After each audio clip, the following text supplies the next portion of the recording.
back here on the Cover 3 podcast as we continue to roll through the Heisman Trophy outlook for the season ahead.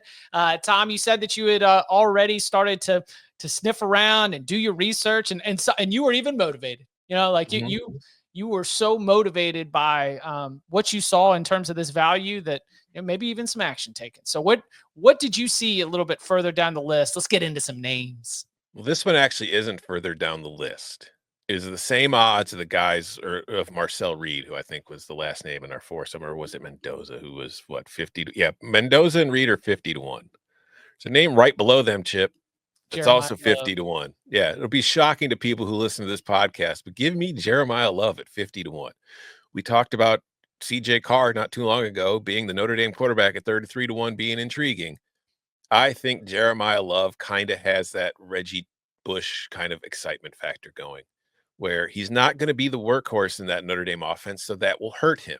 But Right. Reggie Bush wasn't the workhorse in the USC offense, too. They also had Lendale White on those teams, and that didn't stop Reggie Bush from winning the Heisman because he had all the spectacular highlight plays on a very good team.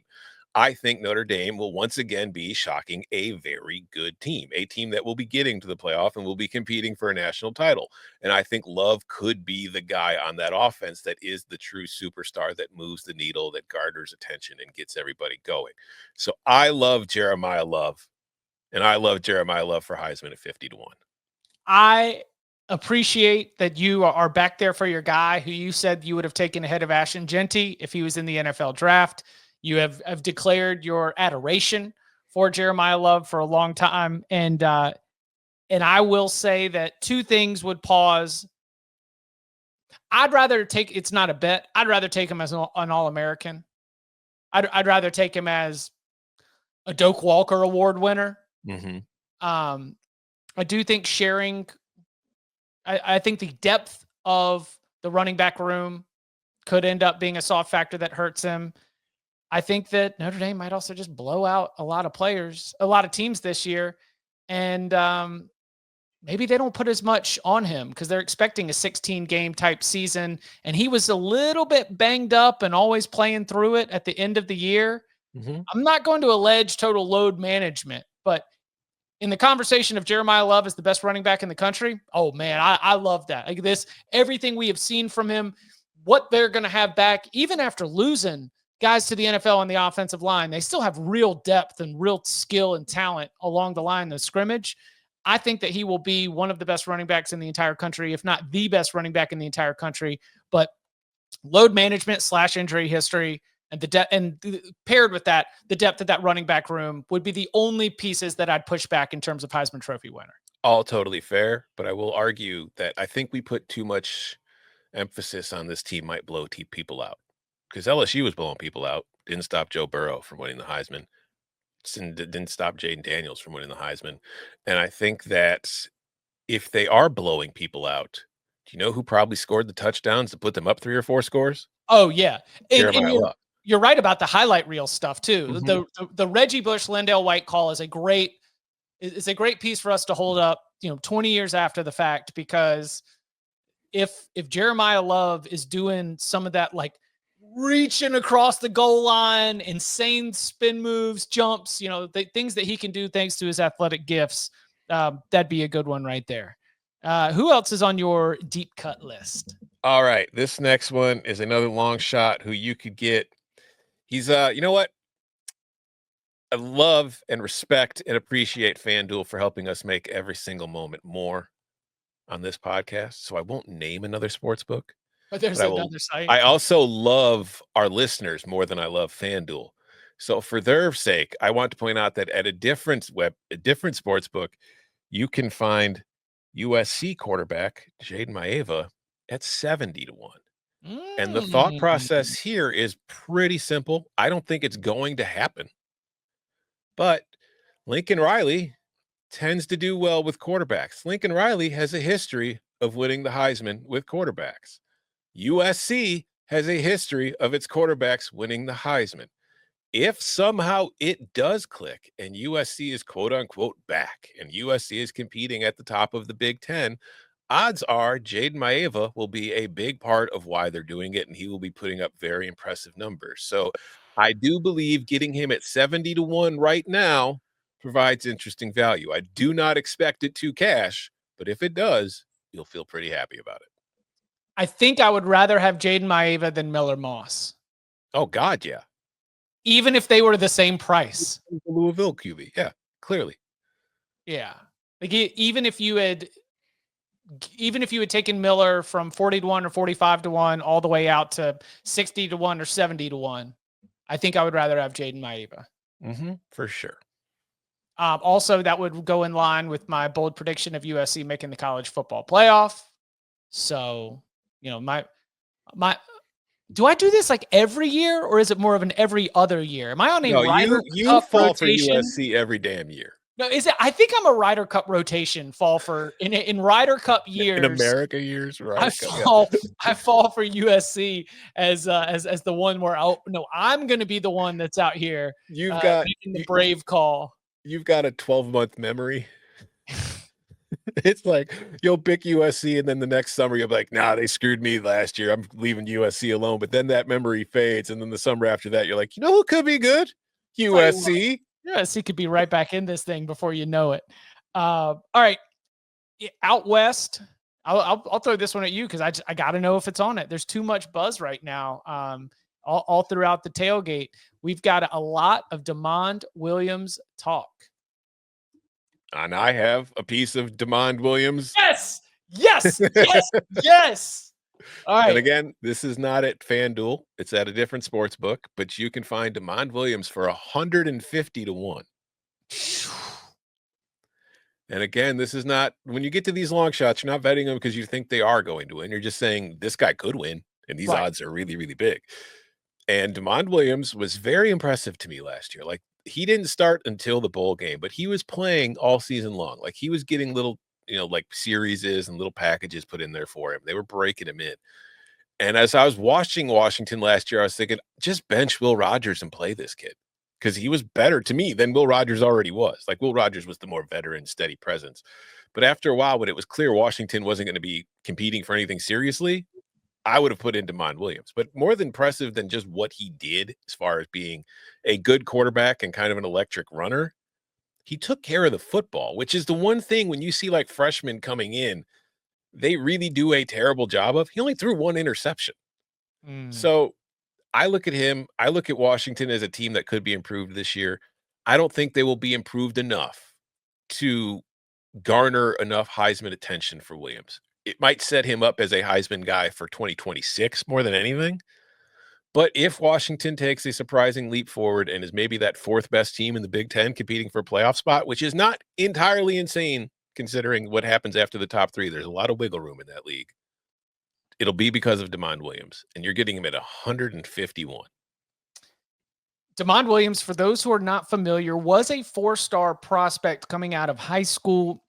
I believe he was targeted by Kalen DeBoer and the rest of Ryan Grubb, the rest of that Washington staff before they went to Alabama. There was some question of whether he would stick to his commitment. He did, came in time to do spring ball with Jed Fish and the Huskies. And as you mentioned, very much has gotten the messaging either explicitly or implicitly. We are going to spend this season getting you ready to be the full-time starter for 25. He participated in it. As you mentioned, he is not overwhelming physically. No. In this era where so many of our quarterbacks are 6'4", 210, and all toolsy, all get out. He's to me, and tell me if this is unfair, he's a little bit more gamer than overwhelming. Like, just I don't know if gamer is the right what's the right way to describe the way that DeMond Williams plays the game, because he's smart, takes care of the football, looks good. He's 5'11". He's 5'11", 190 pounds. He's not a thick kid. He's a smaller kid. He is the type of Kyler Murray. He's tall. He's as tall as he's Kyler Murray. He's a Kyler Murray-ish-esque player in the things he can do, in that he is very electric with his legs, but he's also pretty good with his arm. And that's the thing. You see a lot of these guys at his size who are great runners, who you're sitting there saying, if he can develop as a passer, he could be special. This kid already is a pretty good passer, particularly at his size. Now, there's some kind of things you have to do to help him succeed as a passer because of his size. but it's there. Like when the lane is there and he could see it, he can make the throw. So yeah, I think that there's a lot of ceiling for DeMond Williams. Yeah, at Raymond, the college level. Yeah, at the college, he could be a great college quarterback, and Washington is certainly hoping that. Raymond throwing out Julian Sayin size. Yeah, that is Not big. It's a knock on Julian Sayin. Mhm. That you are dealing with someone. Julian Sayin had a higher prospect rating and evaluation coming out of high school, but these are going to be anyone who's under 6 feet. You're going to get a little bit of criticism and a little bit of questions along the way. Who else do you have on your long shot list? The longest shot that I have put in a ticket on, going back to what we mentioned earlier, Chip, if Penn State lives up to the hope, wins the Big Ten, gets to the playoff, is competing for a national title, do you think it's because Drew Aller finally figured out how to play against good defenses? Or do you think it's because they have two very good running backs, one of whom, actually, they're both at the same odds, but I took the big play guy, Nick Singleton at 300 to 1. He's one of the best running backs in the country, and he's 300 to 1. This is an incomplete list who have the same odds as Nick Singleton. Prepare yourselves. Billy Edwards, Zach Calzada, Maddox Madsen. Yup. What in the world? TJ Finley, Noah Fafita, Tavian St. Clair isn't even the starter. Do you know who has better odds than Nick Singleton? Brendan Sorsby, Connor Wegman, Rocco Becht, Mikey Keene, who might not even be the starter at Michigan. You can get Nick Singleton at 300 to 1. If Nick Singleton, like, again, he's sharing the low with Kanell Allen, and that hurts. But it's also possible this is an Andy Kotelnicki offense. They're going to run the ball very well, and there's going to be a lot of big explosive runs. Kanell Allen is more, he's just as capable of getting the big runs, but Singleton is kind of the bang highlight guy. Also, you could just also throw one on Kanell Allen too, and then what happens if one of them gets hurt, and then the other one becomes the full-time back, and he just puts up monster numbers, and he finishes with like 1,800 yards rushing and 25 touchdowns. $3 on Singleton, $3 on Allen. Mm-hmm. One of them's going to win the Heisman Trophy. I'm just saying. 300 to 1 on Nick Singleton, one of the best backs in the country. That's incredible. Mm-hmm. A few other names for long shots that stood out to me. The TCU quarterback winning is you have to put up crazy stats to be able to do it. I think Josh Hoover could do 250 to 1. I think Josh Hoover could put up crazy stats and put together one of those types of arguments. When RG3 won the Heisman Trophy, I think that was 11. Then it was followed by Manziel in 12. Those were you were just overwhelmed by the offensive production at the quarterback position. It was just, you were winning on stats. When Mariota won in 14, it was excellence. Oregon was a national title contender that season, but it was also just this statistical excellence. It made him one of the biggest runaway winners in Heisman Trophy history. You can, without being at one of the bluest of the blue bloods, you can put together the statistical argument. Josh Hoover, of those quarterbacks down there in that range, was one that definitely jumped out to me. I don't think it's a terrible call, but I will point out Max Duggan put up those kind of numbers at TCU in 2022, the year that TCU actually reached the title game, and Duggan still finished. He finished in second place, but he was still a finalist. There was a very large gap between him and Caleb Williams. But if you've got the ticket and he's a finalist, you can cash out. Yeah, you've got enough. You've done enough to at least justify whatever the investment. So, you're saying is, what if you've got Jaden Maeva at 70 to 1 and Max Duggan at 250 to, or Josh Hoover 250 to 1, and it's like, oh yeah, that's when they're going. Nick Singleton wins at 300 to 1. No comments. I'm sure that those who are listening and watching at home, if they haven't commented already, nothing for Luke Altmaier. He's what, 200 to 1, I I'm looking at believe. him at 400 to 1 at FanDuel Sportsbook. 400 to 1. I don't think Luke's going to have the numbers as far as passing goes. Like, I think that he will be, if Illinois is as good as it was last year, I think it's going to be a lot like it was last year, where he plays well, but he's not dropping back to throw 30 to 40 times per game. It's 20 to 30, and he's going to have solid numbers, but it's going to be a heavier running approach. So I can't do it legally because I live in the state of Illinois, so I'm not allowed to bet on anything related to their, program. Thanks, Josh. But, you know, I would throw it on there as a sign of solidarity with my guy, but I don't think it's a realistic looking one though. Any other names that a couple more that stood out to me. We were talking about we went to break after booting our group of Miller Moss, Devin Dampier, Joey Aguilar, Marcel Reed, and just below them was a couple more interesting ones. We already talked about DeMond Williams. Haynes King is probably not going to win. No. But man, you let Haynes King have 12 healthy games, it could get frisky. Could get frisky in there. Fun fact.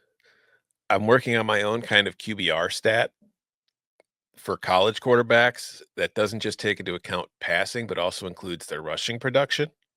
Yeah. And of all the quarterbacks returning from last year, Haynes King has the highest score in that rating.